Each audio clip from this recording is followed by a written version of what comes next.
Welcome, what's up, ladies and gentlemen? It is Michael Flecha, and welcome to this very special video as I am going to recap the first NFL preseason game for the Miami Dolphins. The Dolphins went up against the Atlanta Falcons tonight from the Hard Rock Stadium in Miami, Florida, and the Dolphins gets the win by the final score of 23-20 tonight. And I will say this, I understand it is preseason, so a lot of people are going to say, well, this is a meaningless game, which, okay, I'll give you, granted, it is.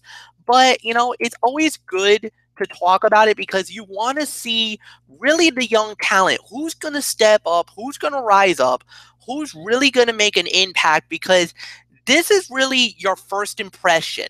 Basically, you're auditioning to possibly become a member of the 53-man roster for the Miami Dolphins when they head on to the regular season. And basically, 1 month from now is the ultimate dream because that's the day when you get to play with the Dolphins in the regular season, and you want to be on that field when you get the first game of the season to go up against the Tampa Bay Buccaneers. So for a lot of these Dolphin players, this is definitely the opportunity that you would like to have, and basically you want to have and play really some great football, and you want to be in that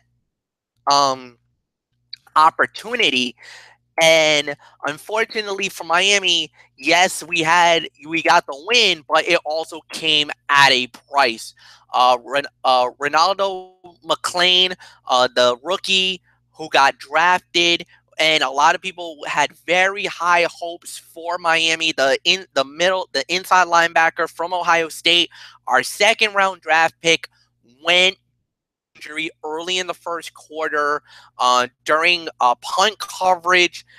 Basically, he suffered an injury. Right now, they don't know what the severity of the injury is, but apparently, from all indications, we haven't heard nothing from Adam Gates yet. We haven't heard nothing from the Dolphin um, locker room as of now, but it does look like it is a bad injury. There was a report going out that it was possibly an ACL injury. I hope that's not true, because if that's the case, then we're talking possibly done for the season. Like, it's that bad. So we don't know. But one thing is for sure, uh, if McClain is out, he was going to be projected to be the starting middle linebacker for the Dolphins in that defensive line. And if he did go down with an injury, I mean, whoa. I mean, you want to talk about bad news. This could be as bad as it could get. We don't know the severity. Hopefully, it's not a serious injury. Hopefully, it's something that, we hope for the best. We'll just say that. But it definitely left a little bit of a damper on Miami because that was the first uh, a real play of the series of the game for the Dolphins when the injury occurred. And the injury occurred really early in the first quarter, about not only 3 minutes into the game. About 12:48 was when the injury happened.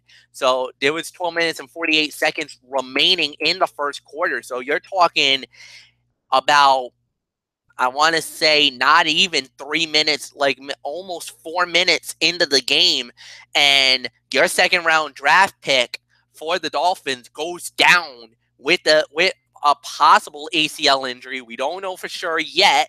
We're waiting for all the reports to come out. The MRI, we probably won't know till tomorrow. But the Dolphins found themselves in a hole, 7-0.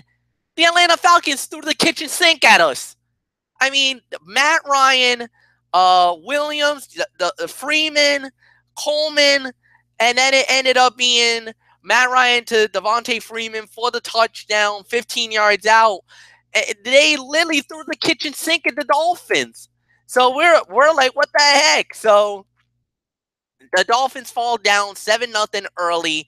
Then Right after that, then we had, I believe it was Dowdy. Yeah, Brandon Dowdy took over after Matt Moore started the game. He was in the one series, did a 3-and-out. So then Dowdy started and really moved the Dolphins downfield. They did a nice little march downfield. Couldn't get anywhere closer. They got to red zone alert, got to the 18-yard line. Andrew Franks ended up hitting a 36-yard field goal, so that basically gave Atlanta a 7-3 lead. Then Atlanta marched down the field again, and they got it into field goal position. However, this time around, it was Matt Bryant goes for a 47-yard field goal, pushed it wide right. So Miami comes out of it unscathed, no harm, no foul. But then the very next play, Dowdy throws an interception, was looking for Hakeem Grant, gets picked off by Campbell at the 45-yard line. Basically, that put Atlanta in position. However, they couldn't do anything with that possession.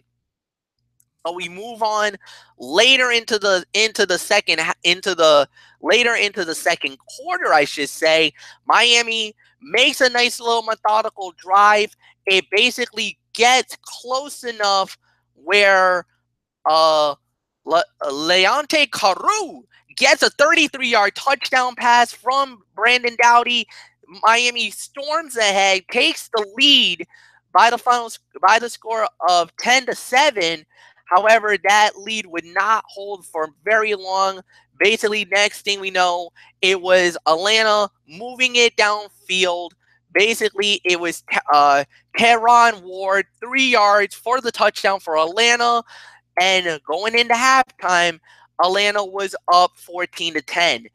Then in the second half, when the second half began, basically Miami just really stalled. They really had nothing going their way in the half.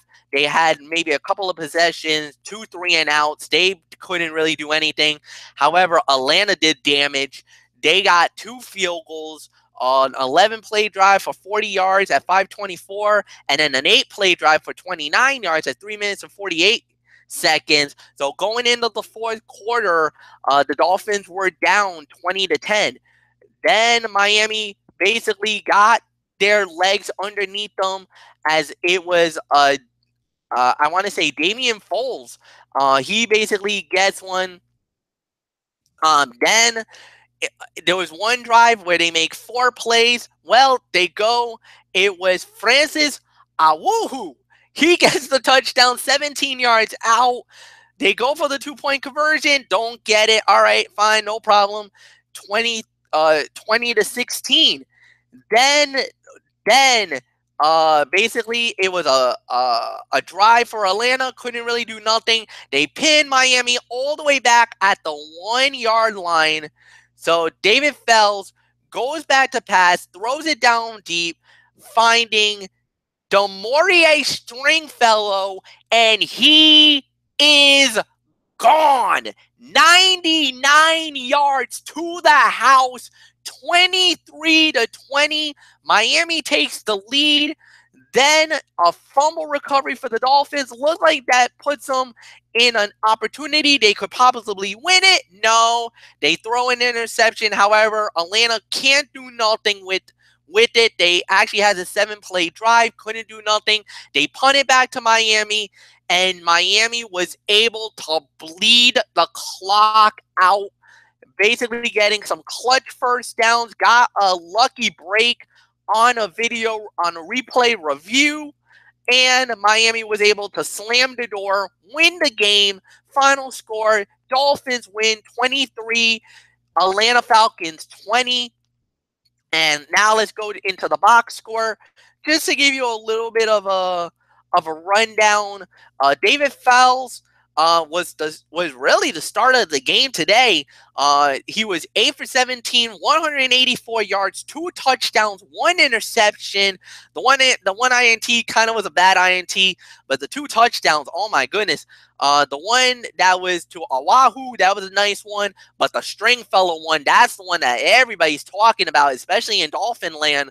That was a big big touchdown, 99 yards. That was the backbreaker, and that gave the Dolphins the win.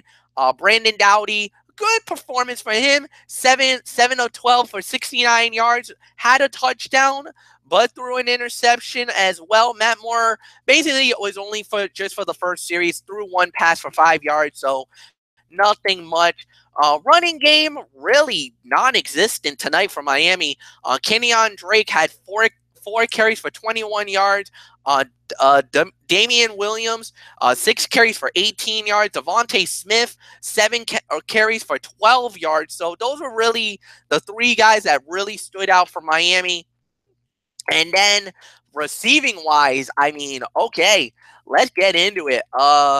DeMario Stringfellow, 2 catches, 116 yards. We know the big one was that big backbreaker. That was the 99-yard touchdown. Francis Oahu, 2 catches for 45 yards. And Leon Carew, who also had the touchdown. That was the first touchdown from Doughty. He had that 1 catch for 33 yards. Marquise Gray, 3 catches for 26 yards. Thomas Durant had 3 catches for 19 yards. Kareem Grant, 2 for 8. And then, of course, Levante Parker, who's probably going to be in the starting lineup. He only had 1 catch for 5 yards, which is fine, no problem. But the defense also had a good performance. Storm Johnson got a fumble recovery. So did Jordan Lucas. He also got a fumble recovery for Miami as well.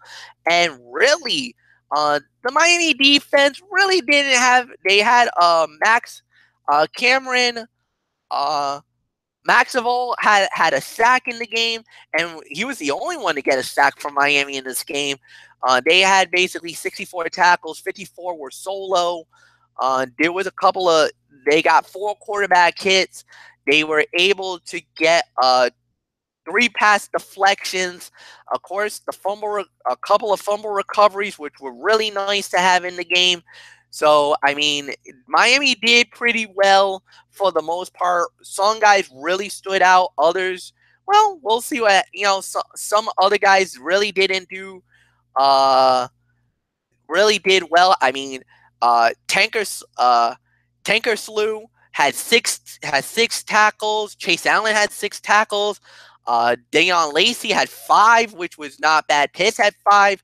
Jordan Lucas, I mean, his name was coming up really well tonight. I mean, he definitely made most of his opportunity in the game tonight. So, I mean, this was a good performance by Miami. Of course, you like to see, the first time out, and they did pretty well. I mean, like I said, that one series, they literally threw the kitchen sink at us. But Miami was able to bounce back, had a good performance by a lot of the guys that they needed to play with. So they really did a very good job. And to me, first game out, you want to get the feel for some of these guys. I mean, Fowles really stood out tonight. I mean, he is definitely fighting with Doughty for the number 3 because you got Jay Cutler at number 1. Possibly Matt Moore at number 2. There's only a spot for that third quarterback, and Fowles really stood up, standed up, and looked really good. Of course, Kenyon Drake, good performance, not great. Damian Williams also had a good performance, but the ones that are really going to be talked about is definitely in the water cooler. Stringfellow, Awazu, and of course Carew. They definitely had a good performance. So did Gray. Gray had a couple of good catches. He was targeted 4 times, made 3 catches, and he had a few good plays in the game as well. So some of these guys really stood out today. Defensively, they looked all right. I mean, all in all, it was a good performance. I'm not going to say it was the greatest performance ever, but there was some good performances by some Dolphins. Storm Johnson really helped himself as well in the kick return game. He had that one run for 44 yards that really looked really good. So, I mean, as far as it goes, definitely a good performance by Miami. Now we just got to see what happens next week. So, We're going to see what happens. They go up against the Baltimore Ravens right back at the Hard Rock Stadium in Miami, Florida. And as always, I will be covering that once the game goes final. So watch out for the post-game wrap right here on Braves Fan 95. So thank you so much for watching this. Leave a comment at the bottom, like the video, share it with all your friends on all platforms of social media. And until then, Dolphin fans, this is Michael Flecha saying thank you so much. Have a good night and so long for now.